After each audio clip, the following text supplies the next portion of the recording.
Hi friends, welcome back to our channel. Friends, మనకు కేంద్ర ప్రభుత్వం నుంచి 10th పాస్ అర్హత ఉన్న వాళ్ళకు, అంటే 10th క్లాస్ మాత్రమే పాస్ అయ్యింటారు కదా, సో అలాంటి వాళ్ళకు పర్మనెంట్గా ఎంటీస్ ఉద్యోగాల్ని భర్తీ చేయడానికి అధికారిక నోటిఫికేషన్ వచ్చిందండి. ఫ్రెండ్స్, ఎటువంటి ఫీజు లేదు. మీ యొక్క అప్లికేషన్ని మీరు ఈమెయిల్ ద్వారా పంపించాలంతే. మనము ఆఫ్లైన్ పోస్ట్ ద్వారా కానీ లేకపోతే ఆన్లైన్లో అప్లై చేయడం ఇలాంటిది ఏమి ఉండదన్నమాట. జస్ట్ మెయిల్ చేయడం మాత్రమే. పర్మనెంట్ జాబ్స్, ఎంటీఎస్, కేవలం 10th క్లాస్ పాస్ మెమో ఉంటే చాలు. ఎటువంటి ఎక్స్పీరియన్స్ కూడా ఏమీ అవసరం లేదండి. అయితే నేను ఒక విషయం తెలుసుకోవాలనుకుంటున్నాను. చాలామంది ఇలాంటి రేర్ నోటిఫికేషన్స్ అన్నీ కూడా మీకు వెతికి జెన్యూన్ ఆపర్చునిటీస్ని పరిచయం చేస్తున్నాం, మీరు మిస్ అవ్వకూడదని చెప్పి. చాలామంది ఇంట్రెస్ట్ చూపించట్లేదు. ఒకటే అడుగుతున్నాను, కింద కామెంట్ చేయండి. అందరికీ తెలిసిన, అంటే లైక్ ఆర్ఆర్బి గ్రూప్ డి కానీ, ఎస్ఎస్సి ఎంటీఎస్ కానీ, ఇంకా చాలా ఉన్నాయి కదా 10th ఎంటీఎస్ ఉద్యోగాలకు సంబంధించిన నోటిఫికేషన్స్ గవర్నమెంట్ నుంచి. అవి అందరికీ తెలుసు. అందరూ కూడా ఒక రాయేద్దాంలే అని చెప్పి అప్లికేషన్ పెట్టుకుంటారు.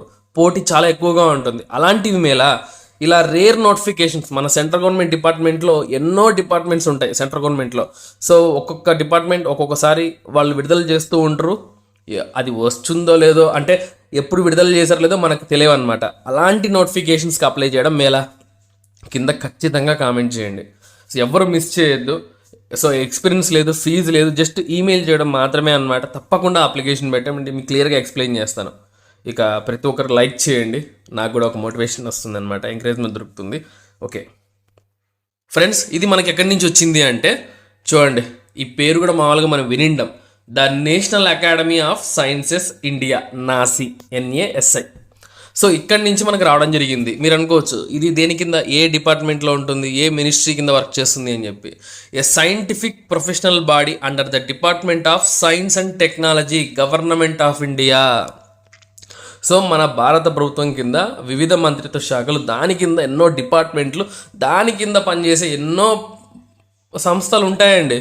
వాటన్నిటిలో మనకు జాబ్స్ విడుదలవుతూనే ఉంటాయి, కానీ మనకు తెలియక వదిలేస్తూ ఉంటాం. చూడండి, మనకు సెంట్రల్ గవర్నమెంట్ నుంచి రావడం జరిగింది. ఈ పోస్టులను రెగ్యులర్గా, అంటే పర్మనెంట్గా భర్తీ చేస్తున్నారు.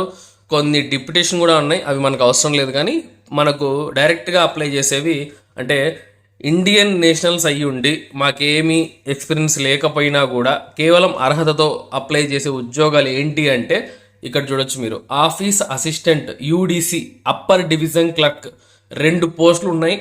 18 నుంచి 27 ఏళ్ల వయసు. శాలరీ వచ్చేసరికి బేసిక్ పే 25,500 రూపాయలు. కానీ మీకు చేతికి వచ్చేసరికి 45,000కు పైగా జీతం తీసుకోవచ్చు. అలవెన్స్లు ఉంటాయి కదా సెంట్రల్ గవర్నమెంట్ కాబట్టి. సో అయితే తర్వాత మల్టీ టాస్కింగ్ స్టాఫ్, MTS, ఒక్క పోస్ట్ ఉంది. 18,000 రూపాయలు బేసిక్, 18 నుంచి 27 ఏళ్ల వయసు. ఓకే, ఇక్కడ మనకు శాలరీ ఎంత వస్తుందంటే 30,000కు పైగా శాలరీ తీసుకోవచ్చు. ఫ్రెండ్స్, ఇవి మనకు పర్మనెంట్గా భర్తీ చేసేవి. జస్ట్ అప్లికేషన్ పెట్టుకొని రాత పరీక్ష పెట్టి ఎంపిక చేస్తారు. ఎటువంటి ఇంటర్వ్యూ ఏమీ ఉండదు. చాలామంది అంటారు కింద కామెంట్స్లో, అన్న ఆడుండేది ఒకటి, ఇంకోటి చూసుకుంటే ఆఫీస్ అసిస్టెంట్ 2 పోస్టులు, దీనిలకు ఆల్రెడీ అవి ఎప్పుడో ఫిలప్ అయిపోయి ఉంటాయన్నా, ఎందుకన్నా మా టైం వేస్ట్ చేస్తావు నీ వ్యూస్ కోసము, ఇదంతా అబద్ధం కదా, మోసం కదా. కింద కొంతమంది కామెంట్ చేశారండి. ఫ్రెండ్స్, ఒక్కసారి ఆలోచించండి. నేను మీకు జాబ్ ఆపర్చునిటీని పరిచయం చేస్తున్నాను. అవి అమ్ముడు పోయి ఉంటాయో లేదో మనకెలా తెలుస్తుంది? అప్లికేషన్ పెట్టుకుంటేనే కదా. ఇంకోటి, ఫీజు ఏమన్నా ఉంటే మీరు అనేదానికి అర్థమన్నా ఉంది. ఫీజు ఉందన్నా 500 రూపాయలు, 1000 రూపాయలు అంత కట్టి అప్లై చేస్తే రావులే అని చెప్పి. ఇక్కడ ఫీజు కూడా లేదండి. అప్లై చేయడానికి మీకు సమస్య, జస్ట్ ఈమెయిల్ చేయడమే కదా. మీకు ఆపర్చునిటీ పరిచయం చేస్తున్నాను. నాకు వచ్చే లాభం ఆలోచించద్దండి, మీకు జరిగే లాభాన్ని గురించి ఆలోచించండి. సో ఫ్రెండ్స్, ఎందుకంటే కొంతమంది కామెంట్ చేయడం ద్వారా ఇలా మాట్లాడాల్సి వస్తుంది. ఈ ఉద్యోగాలకు తప్పకుండా అప్లికేషన్ అయితే పెట్టుకోండి. సో మనకు పర్మనెంట్ జాబ్స్ కాబట్టి మన లైఫ్ భద్రత బాగుంటుంది, జాబు.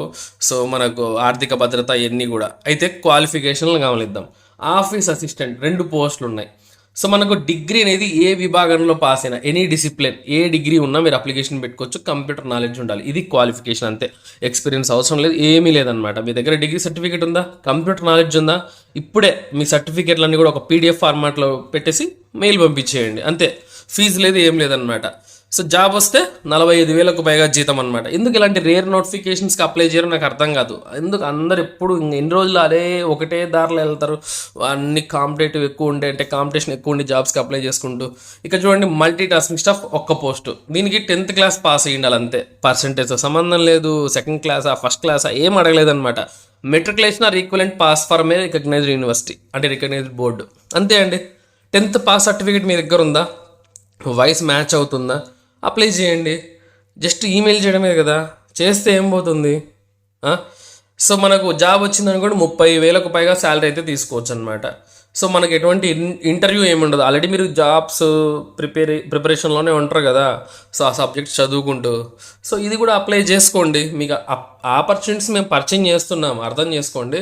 సో ఇక్కడ చూడండి, ఎవరికైతే ఇంట్రెస్ట్ ఉందో వాళ్ళు ఏం చేయాలంట చూడండి. Hard copy by post or అంటే పోస్ట్ ద్వారా అయినా హార్డ్ కాపీ పంపించండి అప్లికేషన్ ఫామ్ ఫిల్ చేసి అంతా, లేదా or in a single PDF format అంటే మీ 10th ఇంటర్ డిగ్రీ ఇంకా ఏమన్నా అదనంగా సర్టిఫికేట్లు ఏమన్నా మీ అన్నీ పెట్టాలనుకుంటే అన్నీ ఒకటే సింగిల్ పీడిఎఫ్లో రెడీ చేసి ఈమెయిల్ ద్వారా పంపించాలి. ఈమెయిల్ ఎక్కడికి పంపించాలంట, es@nasci.ac.in అంతే, సింపుల్. ఆ సబ్జెక్ట్ లైన్లో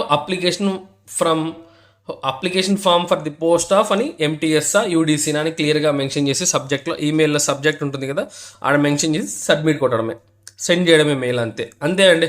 సో మీరు షార్ట్ లిస్ట్ అయితే మీకు వాళ్ళు ఇంటిమేషన్ చేస్తారు, ఇంటిమేషన్ చేసి మీకు పిలుస్తారనమాట ఎప్పుడు ఉంటుంది రాత పరీక్ష ఏంటని. సో ఎప్పటి లోపల పంపించాలి హార్డ్ కాపీ కానీ ఈమెయిల్ కానీ ఎప్పుడు పంపించాలంటే 28th జూన్ కల్లా పంపించాలి. ఒకవేళ మీరు హార్డ్ కాపీ పంపించాలనుకుంటే ఇక్కడ అడ్రస్ ఇచ్చారు చూడండి, the general secretary the national academy of sciences India 5 Lajpat Rai road Prayagraj 211002 అనే అడ్రస్కి అయితే మీరు పంపించాలండి.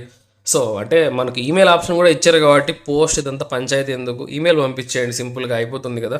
ఎటువంటి ఫీజు అయితే ఏమీ లేదు. మీకు ఇంటిమేషన్ వస్తే మీరు రిటర్న్ ఎగ్జామినేషన్ రాయవలసి ఉంటుంది. ఎక్కడ ఉంటుంది ఇంటిమేషన్ అవన్నీ కూడా మనకేం చెప్పలేదండి. సో వాళ్ళు ఇన్ఫామ్ చేస్తారు. సో చెప్పనప్పుడు మనం అక్కడ ఉంటుంది ఇక్కడ చెప్పడానికి అవ్వదన్నమాట. సో వీడియో మొత్తం చూస్తే మీకు క్లారిటీగా అర్థమవుతుంది. ఫ్రెండ్స్, ఇలాంటి జాబ్ అప్డేట్స్ రోజు మన ఛానల్లో మీకు పోస్ట్ చేస్తూనే ఉంటాం వీడియోస్ రూపంలో. సో మన ఛానల్ని ఫాలో అవ్వండి. మీకు జెన్యూన్ అనిపిస్తే కింద లైక్ బటన్ ఉంది, ఖచ్చితంగా లైక్ చేయండి మమ్మల్ని మోటివేషన్ చేయడానికి. ఓకేనా? సో మరొక మంచి జాబ్ అప్డేట్తో మళ్ళీ కలుసుకుందాం. ఉంటాను. Have a nice day.